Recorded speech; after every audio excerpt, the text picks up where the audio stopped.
பழைய காலத்தில் பகீரதன் என்ற அரசன் வாழ்ந்து வந்தான். அவரது முன்னோர்கள் பாவங்களால் மோட்சம் பெறாமல் தவித்துக் கொண்டிருந்தார்கள். அவர்களை விடுவிக்க ஒரு வழி தேடினார் பகீரதன். அப்போது முனிவர்கள் சொன்னார்கள், தேவலோகத்தில் ஓடும் கங்கை பூமிக்கு வந்தால் அதன் புனித நீர் உங்கள் முன்னோர்களுக்கு மோட்சம் தரும் என்று. இதை கேட்ட பகீரதன் கங்கை பூமிக்கு வரவேண்டும் என்று கடுமையான தவம் செய்தான். அவரது பக்தியால் மகிழ்ந்த பிரம்மா அவருக்கு முன் தோன்றி, கங்கை பூமிக்கு வருவாள், ஆனால் அவளின் வேகம் மிகவும் அதிகம், அதை தாங்க யாராவது வேண்டும் என்றார்.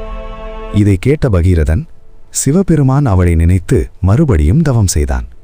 பகீரதனின் உண்மையான பக்தியைக் கண்டு சிவபெருமான் அவன் முன் தோன்றி, நான் கங்கையை தாங்குவேன் என்று அருள் செய்தார். பின்னர் தேவலோகத்திலிருந்து கங்கை மிக வேகமாக பூமியை நோக்கி விழுந்தாள். அந்த வேகத்தை கட்டுப்படுத்த சிவபெருமான் தனது ஜடாமுடியில் கங்கையை பிடித்து வைத்தார். அதன்பின் மெதுவாக கங்கையை பூமிக்கு விடுவித்தார்.